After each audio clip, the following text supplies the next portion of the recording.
Hello, I'm Waqar Rizvi, and this is Scope. Transparency International Bangladesh has released a report on the general election, saying it found irregularities in 47 out of 50 constituencies across the country. Concerns about an unfair election campaign, which saw the opposition being limited in its ability to put forth its platform, were raised even during the campaign. To discuss this all a bit further, we're now joined by Professor Shaista Tabassum, who is an international relations expert. She's joining us now from Karachi. She's a professor of international relations at the University of Karachi itself. Professor Tabassum, thanks for joining us here in the Scope. What do you make of this report by Transparency International? Are there any surprises, do you think? Well, I think that at least there is some report that has come out from some internationally recognized set of institutions that the elections were rigged. Although the lot of discrepancies have already been reported by the international media, but unfortunately there were very few from the Bangladesh media. In fact, this election is unprecedented in world history. I mean, the most dishonest election, as it is called, after the Soviet disappearance. So there was a lot of dishonesty, discrepancies, and misuses of power that have been seen, reported by the not by the Bangladeshi media, but by some international experts or the international media. The government had to, the Sheikh Hasina's government had been not very weak, but because there was a very weak opposition even in the 2014 election. But interestingly, I mean, why this has been questioned, could be questioned, that why this government was so insecure. It was because of their reign of terror that had been launched by this government since they came in power.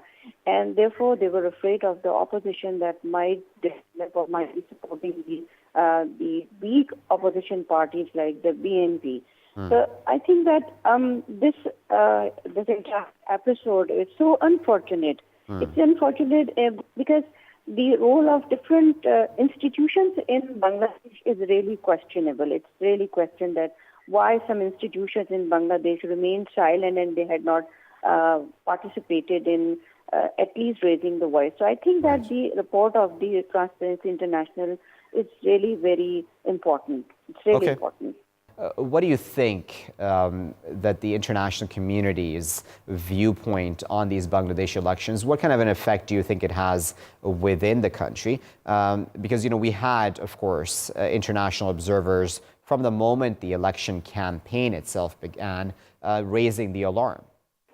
Actually, there were very few international observers which were allowed to to go there. But main work is definitely the main responsibility was definitely of the domestic media, the Bangladeshi media, which were not allowed to go to report, to videography, photographing. Any type of reporting was not allowed by the government to the domestic media. So I think that the very few international observers were allowed to remain there and to visit the different polling stations. To that, the government had issued some Digital Security Acts type of the law, which forbidden all the journalists in Bangladesh to go and visit the area, to report it live or in any kind on the media.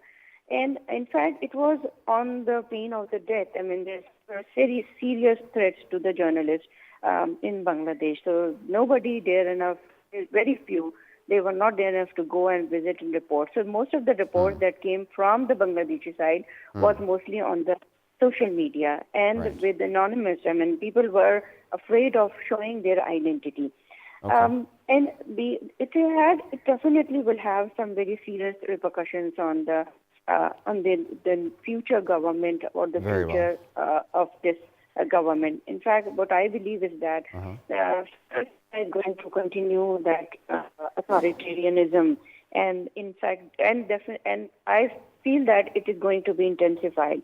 Okay. And if you allow me, Professor, I'm just going to put those points to Chaudhary, who we're going to try to speak to again, journalist from Dhaka. Afsan, we had gotten cut off before. Just tell us again your thoughts about the Transparency International report, please.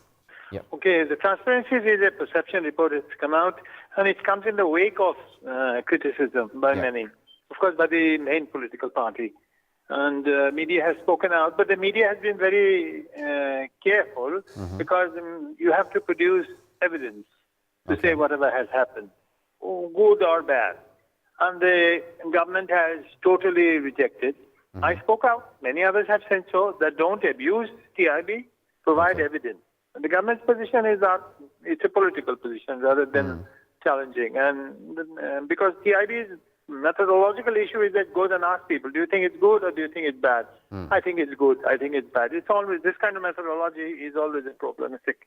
The issue much more is that whether the opposition has been able to gather enough fuel on the street. My feeling is that public interest in elections is actually very low and not high enough. It's more about between two political parties rather than people and political parties, people wanting to vote. I mean, I am very strongly criticized for saying so, but my position is that the public alienation from the official electoral process is high. It began from 2006 onward when I was studying elections, and it has continued. So it's more about what they're going to get out of elections, more about livelihood issues rather than purely political issues.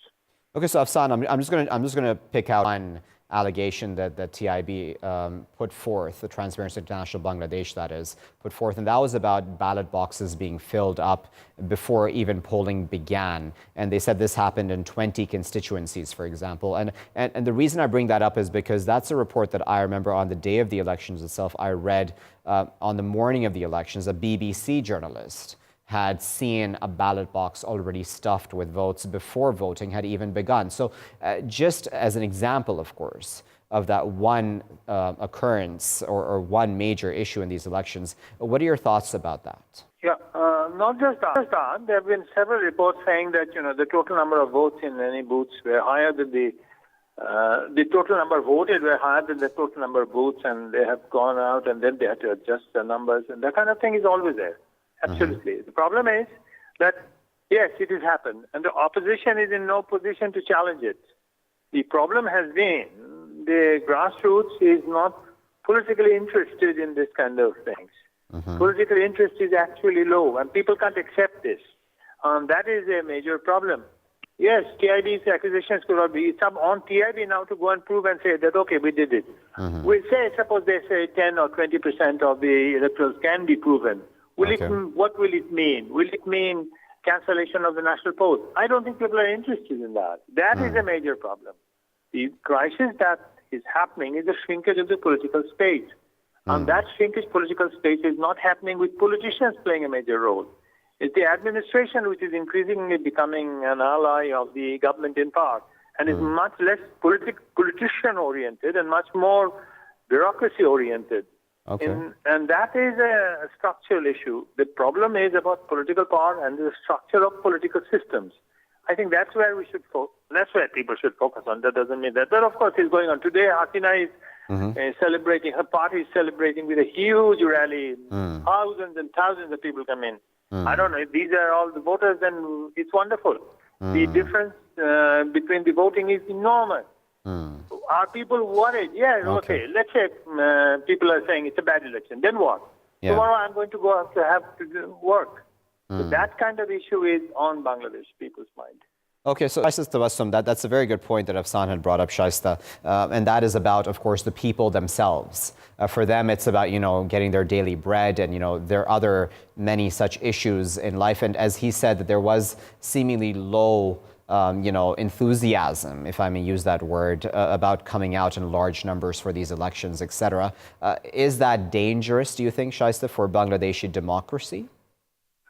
Yes, I think that he's partially right, because what we have read from different news reports by some international reporters is that there was the proof why there is some misuse or rigging in the elections when they are not there, because the turnout was very low. In fact, the the government planned it in a systematic manner. People were not allowed, the opposition, the workers of the opposition, they were forced to leave the polling stations. So they were not allowed to enter. And there were very serious threats of people's participation in the election. So that is why the overall turnout was mostly people who were the supporters of the Awami League. And in fact, in I think some international media had conducted the polling place, visited the polling places, and it said that 100% were the Awami League supporters vote. So I think it's a very dangerous sign for any democratic setup to that had been created in 1990. So it's more in the sense that it will not only harm, but it will destroy the remaining the democracy in Bangladesh. And I think that it has a lot to do with the attitude of the armed forces. The army's role is very, very surprising. It's not under any bureaucratic control or anything, but I think the attitude of the army, which is very surprising. So the Bangladeshi army had a history of refusing those who wanted to steal the election. But now here they were supporting. It was all under the control of the Bangladesh army. So it's really very surprising for at least for the international observers like us. And I think that there's one more point which I like to add is that the opposition was itself very weak.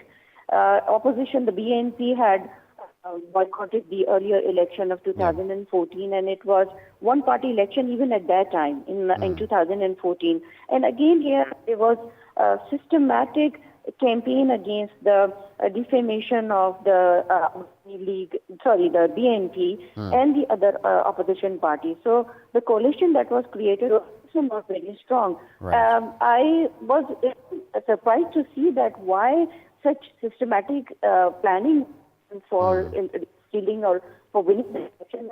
They could have been able to win the election without such planning. We're seeing right now, Shaista, is that even though this Transparency International report has come out, the Election Commission has said it will not be taking any action against Transparency International, even though it says this is a huge conspiracy, against Sheikh Hasina's government, etc. That's interesting, though, isn't it? Because if it really had any evidence against it, I imagine it would have done something. What do you think about that? The Transparency International report, I think one report cannot put any pressure or that can be easily ignored, and it will be ignored. I mean, if there be some more reports from other areas, especially, from any US base or the BBC or some other international agencies, that could create some kind of pressure. But the one report can easily be ignored. And they have the reasons. They have the excuses that it was, in fact, it was a one-party election. There was no other party. There was no other party, and the elections, the ballot boxes, which were already filled, stuffed, and they were brought. These kinds of proofs are required to be. They should. For proving that there was rigging, there must be independent election commission, and we know that when there is no caretaker government, the caretaker amendment had been deleted, had been changed. And therefore, there is no caretaker setup to be to supervise the monitoring election. So the election commission is not independent. The armed forces role is again very controversial. So these types of setups, when it is created, one cannot expect that the elections would be fair. And then the government is going to continue. I believe that. Right. We're going to speak to Afsan Chaudhry again. Afsan, if you can hear me, just tell us about what your thoughts were about how the opposition itself was, as far as how strong it was during this election campaign and how it presented its platform. Because, many people would say that the opposition seemed to have hedged all of its bets on, Khaleda Zia herself, and then with Kamal Hussein at the helm of this opposition alliance, it sort of just seemed like a very weak stance altogether. What do you think of that? The opposition, which is BNP, survives more on anti-incumbency sentiment rather than a party on its own. If you look at historical politics, which is another area, Awami League has always been the mainstream political party. It's derived from the Bengal Muslim League. So, its historical roots are far, far deeper than anything else. Other parties have always been in opposition to Awami League or Bengal Muslim League or whatever historical. There is. I don't think even BNP will say that they have a political structure which goes back to the bottom. In 2006, they tried to manipulate the electoral system, and then the response from Awami League and Sheikh Hasina was to completely paralyze the streets, and they couldn't survive that. There was a military intervention. After the military intervention, there was a vote, and in that vote, they lost massively. 2014, they refused to participate in the election, and with their allies, Jamaat Islami, they called for uprising and insurrection on the streets. It failed very badly. Since then, they have really been not a major thing. If they have votes, it will be more because people, after 10 years in power, you will have a lot of people who are unhappy with any government. But they could not mount any major significant opposition. Even now, having complained all this time, they can't get any opposition or any major protest going. And now their leaders are saying we should change the political path. Now political leaders. Dr. Kamal Hussain is a different thing. Dr. Kamal Hussain actually helped BNP a lot because he's somebody who doesn't have a tarnished reputation. So he kind of gave a better face to BNP. Yeah. But in the end, his party won 2 seats, which is very surprising. And Awami League has got, I have been saying, and everyone has been saying, well, come to the parliament, BNP, say what you will, and don't just depend on trying to say, call for another revolution. Revolution is not going to happen. The parliament is there. But BNP, I don't think. BNP is run by BNP's leader who lives in London in exile. It's very difficult for somebody to run a political party from London. It's been tried in other places. It doesn't work very well. That's BNP's major problem. As a political party, is much, much weaker. Okay, let's go into a very short break. I'll ask us to stay with us. We're going to go to a very short break, and we'll be back with more of this discussion after that. Stay with us. Thank you for staying with us, viewers, as we continue to discuss that Transparency International report, which found irregularities in 47 out of 50 constituencies during last month's elections in Bangladesh. We are still joined by Afsan Chaudhry, who's a journalist, speaking to us from Dhaka. We're now going to add a new voice. We're joined by Dr. Talat Wizarat, who is an international relations expert. She's professor and head of department at the Center for Policy and Area Studies Department at the Institute of Business Management. Dr. Wizarat and Afsan, thanks for joining us.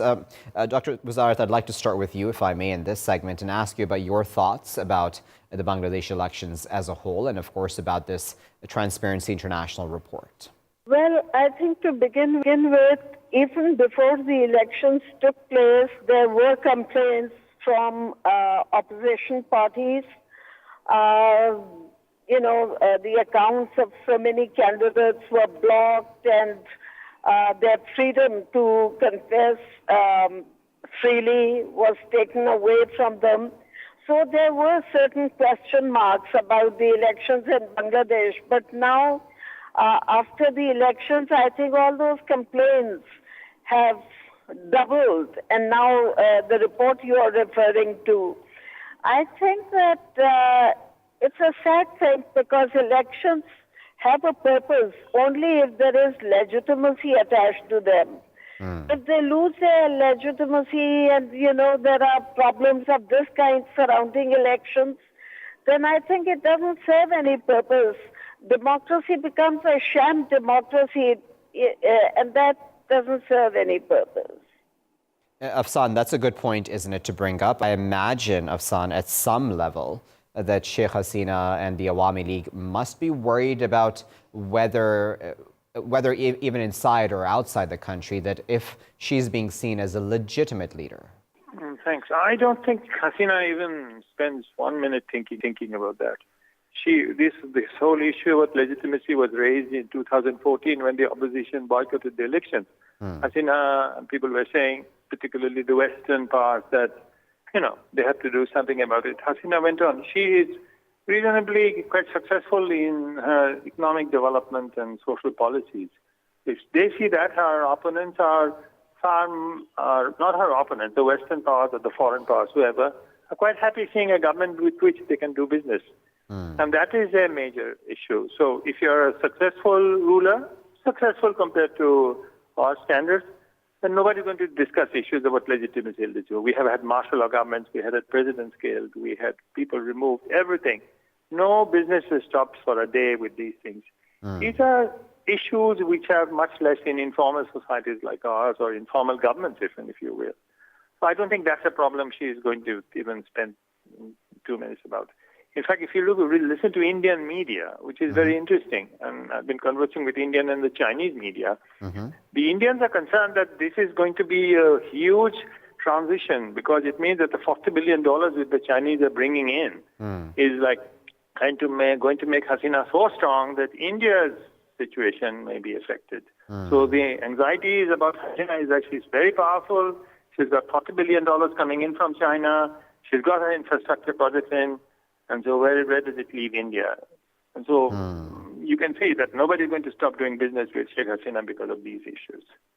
That's a very interesting point, Dr. Wazarat, where I imagine that some of those countries that Afsandar mentioned, and we can talk about the West as well, aren't creating as much chaos about democracy or its state of democracy in Bangladesh because they would rather just have a leader in power who they can do business with. Is that essentially just about money over democracy then? Well, that's right. China would not be too worried about democracy anywhere. And I don't think India's own record is all that good. But even the Western countries, I was reading a book recently about U.S. role in Latin America. So I think democracy has become something that people like to talk about. But when it comes to implementing democratic order, and there's hardly any concrete work here. But I think at another level, I don't know about governments, but even if they are not very concerned about it, academic community everywhere, and local people in Bangladesh, how do they view their government and its performance? Do they take it to be a democratic government, or do they think that there are a lot of question marks? So even if Bangladesh continues to enjoy financial support from others, of course that will make economic life easy for Bangladeshis. But I think if it brings, let's say, lack of legitimacy, then I think if the opposition takes up, organizes agitation and all that, then even economic activity will slow down or come to an end depending on the intensity of the problem. Okay, so Afsan, that's a good point as well, right? So yes, it can be argued correctly, of course, Afsan, that Sheikh Hasina has been good for financial and economic growth in the country. But can you really have progress for a country without democratic progress as well? Shouldn't those two things go hand in hand, sort of, for a country to be then seen as being progressive, and moving in the right direction? I think we should make a distinction between governance and political democracy. I think governance-wise, Hasina will have to do much, much better. Any government, whoever comes to power, they have not been doing enough. So where is the reflection? The reflection would be, have you taken care of all the classes? Now, the left-out class in Bangladesh has been the middle class, the one who really want political democracy. But that's a small segment. Now, the investment for the middle class has been less. This middle class is the one which is getting educated, because if there's economic development at the bottom, they will start producing graduates. Dhaka city alone has over 100 private universities. They're producing graduates by the thousands every day. Not enough jobs. The international labor market is also shrinking. So for the middle class, and the last two agitations were not political. The last two agitations were by ordinary students and kids So this is very significant. If there is any problem that's going to come, it's not because of anybody is worried about political legitimacy. It's going to come from the middle class worried about jobs. And I think that focus has to be there, and that focus can be turned into action only when people have much better governance. And I think that's a crisis. I think the Prime Minister has also declared that you have to do much better than you were doing in the past. I think that realization is very much there. As far as this election is concerned, this one is that let's win the election, whichever way, fair means or foul, that all political parties do. But the issues it's not going to come from the political parties. That's far too weak. People's confidence in politicians are low. It's going to come from the civil society state, not from the NGOs, not like from TIB type of outfits. It's going to come from these streets. And the streets means basically the middle class streets. Okay, so from what understanding, Dr. Rizvi, is that there's this desensitization, if I may use that word, on the part of much of the populace right now about the political situation. There's no trust, as Afsan there mentioned, on the part of the people towards politicians. What kind of a picture does that paint for you then of the country itself, of society in Bangladesh itself right now then? As far as the politicians are concerned, I think people have their view all over the world that politicians speak between the lines and whether they can really be taken seriously. But I think it's the whole political party, the future of Awami League, and even the future of this political exercise which is at stake. Awami League is in power today. They came to power again. But I think more important than the future of political parties is the future of the system. And if the legitimacy of one election goes down, then gradually the whole support system is eroded. It won't happen in one day. It won't happen in one election, probably. But it can. So I think that it's too late to advise them now. Okay. But it would have been better for Awami League and for Hasina Wajid to keep this thing in mind. This is a universal lesson. Right. Drawn not only from one country, but from different countries. Very well. I'll give the final word then to Afsan. I wonder, Afsan, what do you think will happen next? Transparency International Bangladesh has called for, an investigation by a judicial inquiry committee because, in their opinion, such an election is not positive for democracy in Bangladesh. Do you think that is likely to happen, or will this just report be rubbished as it has been by the government and everyone will just move on with business as usual? I think the later one. Hasina will not bother about these international ones publicly, of course. There will be no question of any new elections. The government, the opposition parties cannot exert enough pressure. What she will, of course, try to do is get a different set of people going around, and she's already doing that. But whether that will deliver the goods, at the end of the day, the problems will be in South Asia. We haven't done good with elections at all. The system is weak. The system is very weak because the ruling class is not consensual. Any ruling class. And the ruling class is not just one layer. There are several layers of ruling class. And they don't need to be accountable. That's an issue which everyone recognizes and few can do.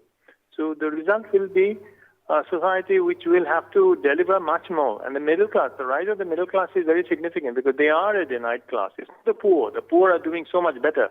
Poor are probably doing the best in South Asia, Bangladeshi poor.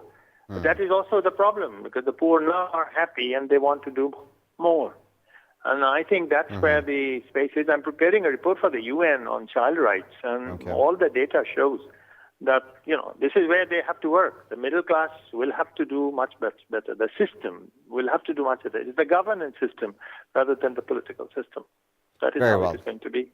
All right, we'll leave that as a final word. Of course, I'd like to thank all of our guests who have joined us and given their insights to us. That was Mr. Afsan Chaudhry, journalist, speaking to us from Dhaka. We were joined by Dr. Talat Wazarat, international relations expert, and we were earlier also joined by Professor Shaista Tabassum, international relations expert as well.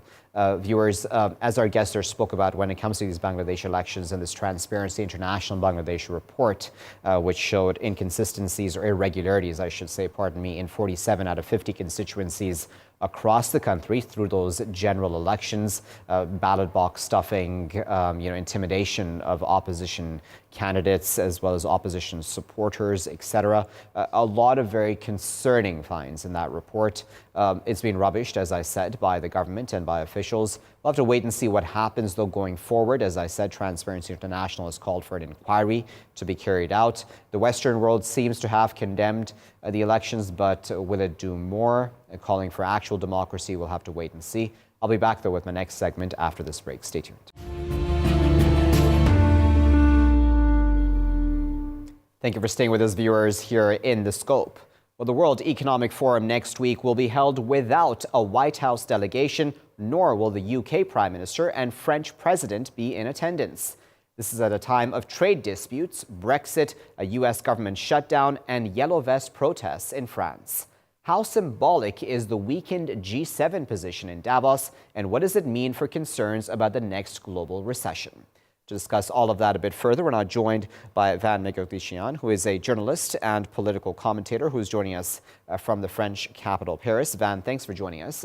Give us the French point of view, if you can, Van, on why Macron is not going to this economic forum, and your thoughts about how important that is that these three major Western leaders aren't going to be in attendance.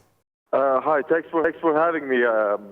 Listen, when the French president, in his first mandate yet, deciding that he cannot participate in this World Economic Forum, it's a bigger deal than it actually looks, because President Macron of France, when he got elected on a basis of representing a certain economic line, a certain economic vision that would represent.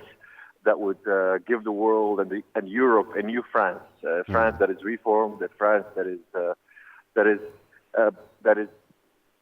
has a program, that has a plan to kind of take a leadership role, at least in economic terms, in political terms, in a Europe that is facing a lot of challenges politically and economically. Yeah. So what is going on right now? And President Macron not going to the World Economic Forum because he's entangled with his own problems in France. It's actually a big deal, because we're no longer talking about Macron being the leader of Europe. Well, who's going to be present at the Davos Economic Forum next week? It will be the German Chancellor Angela Merkel, who is still seen as the sole, comfortable, stable European leader that speaks on behalf of Europe's economy, on behalf of Europe's politics.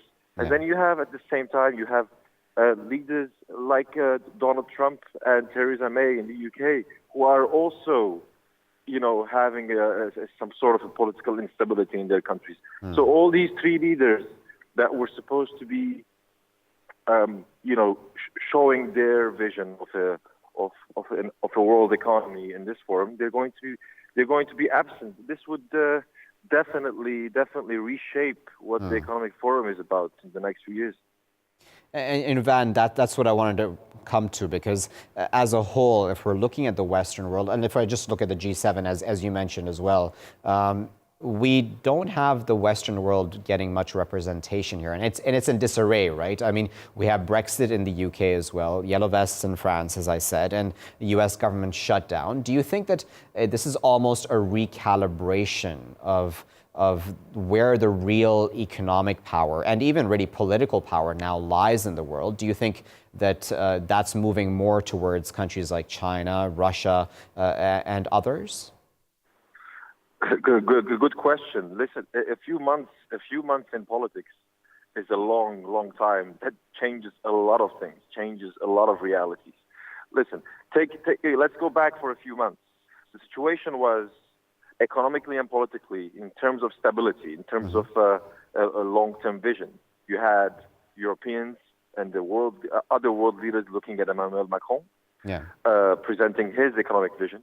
And then you had Donald Trump's, long-term stability, long-term economic growth vision, which is also being challenged right now with another political instability and confrontation with the Democratic Congress. And then you have the same thing. One of the fastest growing economies, the UK, is also facing a lot of uncertainties in the next 2 months. All these leaders, all these countries, especially all these the ruling governments of these countries and the representatives had been talking about the threat of extremism in Italy, that the threat of the extremist parties, right-wing parties like that of the League in Italy taking power, and then the same happening in Brazil with Jair Bolsonaro. And all these countries are going to face big uncertainty, are going to face a lot of troubles, are going to face a lot of a big political crisis. But in reality, what we are seeing today is that Jair Bolsonaro is going to be president at the Davos Economic Forum, representing a Brazil that a lot of Brazilians around the world and the economic leaders are hopeful that he will be able to bring back Brazil as a leading regional economic and political actor. And same goes for the Prime Minister of Italy, representing the two extreme Italian parties that are in power today. And they are all going to be, attending this meeting with Angela Merkel, representatives of China, and they're going to be, this, all these at least 60 countries available. They're going to be there and face a new world with necessarily no unilateral leader, a country that would call the shots like it used to be before. Okay, so on that point, then, Van, I wanted to add another voice to this conversation. We're now joined by Alan Wheatley, who is with Chatham House. He's the Associate Fellow of Global Economy and Finance with Chatham House. He's joining us from London. He's an economics writer and editor based in London and was global economics correspondent for Reuters until November 2013. Alan, thanks for your time and for joining us here in The Scope. Alan, I wonder what you make of the fact that Theresa May, Donald Trump's not even sending a delegation, and even Macron is not going to be at this World Economic Forum. How symbolic, how important is their absence? What does it say about the global economy, etc.? I would say to start with, it shows a welcome common sense. They've got their priorities right. They need to stay at home and sort out the big economic and social problems that are confronting them. But to the extent that their absence shows deep-seated distaste, to put it no more strongly than that, in the US, UK, and France with the established elite, then I think it makes it's good politics on their behalf. It shows to what extent each of these countries are increasingly polarized and how difficult it is in such a fractured political landscape to reach any decision. You've been talking about the shutdown in the United States. You've been talking about the impasse on Brexit. And no doubt Macron is going to find it very difficult to come up with a policy package that will satisfy the Gilets jaunes. So indeed, the significance of their absence in Davos is to underline the growing impossibility to reach a democratic political consensus on the main economic issues of the day. And in that vacuum, there is increasing room for the likes of China, perhaps India, Brazil has just been mentioned, for other actors to step in because nature abhors a vacuum. So I wonder, and I'm wondering, Alan, where did countries' economic systems, if I may refer to them, where have they gone wrong, do you think, in addressing their citizens' needs? Do you think that where they're at this point now, where it's just bad optics to have the leader standing in a fancy resort in Davos amongst the global elite? I mean, why have we come to this point? We've come to this point, in my opinion, because technological trends coupled with globalization have amplified, have accelerated the rate of change, and rate of economic and change, and politicians haven't been able to keep up with it. What does that mean? It means that in most of our countries, incomes adjusted for inflation have not increased since at least the great financial crisis started 10 years ago. Okay. In the case of America, male median earnings have not increased in something like 40 years. And yet the share of wealth that is going to the 1% or the 5% in each of these countries keeps growing. Income and wealth inequality is widening terribly, and yet politicians haven't paid enough attention to that. And I think that is fueling populism, disillusionment with the ruling political class, the elite, if you want. And politicians have been very slow to grasp the fact, without getting too technical about it, the share of economic output that has been going to labor over the past 30 or 40 years compared with the share that has been going to companies has been falling. If you go to any old economic textbooks, it was taken as a given that the labor share would be constant. It would never change. That's no longer the case. More money is going to the owners of capital than to the providers of labor. And I think that politicians need to grasp that and be prepared to consider more radical distribution policies. All right, so if I may pick up on that point there, Alan, and go to Van, our other guest joining us from Paris. Van, do you agree with Alan A to begin with? And secondly, what do you think then the solution, Van, is of this unequal distribution of wealth, really, in all these countries? Look, I think to address the current economic challenges, you cannot but all look at what is going on in France at the moment. It's the 10th week that the French protesters, thousands of French protesters in different cities throughout France, are taking to the streets in total rejection of the president's policies that were supposed to be the way forward for reforming, the way forward for showing the country's disenfranchised voters and people who are feeling being left out, that he has solutions, he has ideas.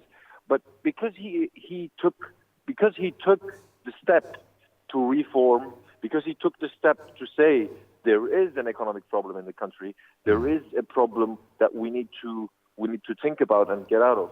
And this moment of reform presented by him is making him more vulnerable to such mass popular protests in the country that is blocking his policies ahead of an upcoming European election. So I don't know how many world leaders throughout the world today, seeing what's going on in France, would think that they can reform and they can try to address economic issues when they see that addressing them could not necessarily have a good result. Addressing them could, on the short term, destabilize the political class, destabilize the government. Look at in the United States. A similar thing is happening in the sense that President Trump, he for political reasons, he has decided to have a confrontation with the Democratic Congress, democratically controlled Congress, and the result of which has been a shutdown that is now in its 22nd day, if I'm not mistaken. And this shutdown is causing, what I was speaking to Americans yesterday, it's causing a lot of uncertainty, a lot of chaos at airports, and when you have chaos in airports, you have a problem. You're probably going to have an economic problem. And if you're not caring about, if you say that you would like to help you would like to help people get out of their economic problems and improve their living standards, it would backfire if you have a political confrontation like this, and it would just show that politicians do not really care about the reforms, but they more care about the survival of their. All right, so Van, if I may pick up on that point, because I do want to put this question to Alan as well. Alan, when we talk about the United States, and Donald Trump gets a lot of bad press, but I want to give him credit where it may be due, and you can correct me if I'm wrong or disagree with me. But before the cancellation of this U.S. delegation's trip because of this government shutdown, The agenda of this U.S. delegation, apparently, according to what's come out in the media, is that they would actually discuss the need to reform institutions such as the World Trade Organization, the International Monetary Fund, the World Bank. And Trump himself, as you well know, has criticized globalization and has, questioned even U.S. participation in many of these trade institutions. Do you think that Trump, in some way, does recognize that globalization, whatever macro words we might want to use, have been problematic, are problematic?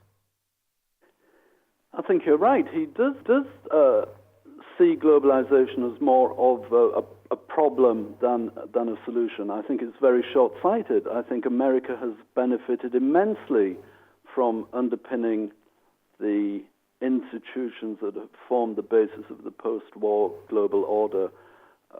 The fact that America runs the IMF essentially, the fact that America is in NATO, the fact that America has all these alliances around the world have delivered immense prosperity to the United States. And I think but Alan, if I apologize for interrupting, but if I may, there would be those people, Alan, and I'm sure you know such people, who would say, listen, this is all down to capitalism, and I know that's a very large word with a very heavy meaning, but many people would say that, this is all capitalism's ills that we're seeing now play out in front of our eyes in many of these Western countries. How do you feel about that? Well, I would say look at the record of the Soviet Union, or look at the record of any of the other communist countries. I used to live in East Germany in the 1970s, and I can tell you that a communist regime does not deliver prosperity in the way that a capitalist regime does. I think to throw things forward, what these events are showing is the need for fairer distribution of the wealth that capitalism generates. Look at Trump's tax cuts in late 2017. They went mainly, if not exclusively, to the richest Americans. Going back to France, I think Macron perhaps made a mistake in his sequencing. His first act was to emphasize the generation of wealth, which is understandable, by making clear that France was open for business and investment, by scrapping or curtailing the wealth tax. Now that sent, in my opinion, with the benefit of hindsight, the wrong signal. Look at the United Kingdom, where people are fed up after 10 years of austerity. Okay. I think the message is consistent. Politicians they mustn't kill the goose that laid the golden egg. They mustn't kill capitalism, but they have to be more sensitive and alert to the opportunities for a fairer distribution of wealth and income. And globalization, I personally think I think globalization risks fracturing in the short term, but you cannot reverse technological gains. You cannot uninvent the internet or containerization. Okay. Globalization and technical change are with us. We need to accept it. We need to go with the grain and harness the benefits of it, make sure that the fruits of globalization are distributed more fairly. That's my view. We will leave there as a final word, and I know there's a lot more to cover in this conversation, but we do appreciate both of your insights and analysis. That was Alan Wheatley with Chatham House in London. He is an Associate Fellow of Global Economy and Finance, and we were also joined by Van Mekhodishian, a journalist and political commentator who is speaking to us from the French capital. Now, viewers, as both of our guests there brought up their thoughts about the fact that Donald Trump is not sending a delegation at all because of the U.S. government shutdown to Davos, the World Economic Forum there. We also have President Macron of France not going because of the Yellow Vest movement. Theresa May has to stay back in the UK to deal with the Brexit chaos that is erupting there. This shows disarray, doesn't it, in the Western economies that one traditionally looked for stability. And that is obviously symbolic of a changing world order, really. And that's something that we'll keep a very close eye on here in the scope in the coming days, weeks, months, and years, certainly. But thanks for watching. I've been Waqar Rizvi, and that has been Scope.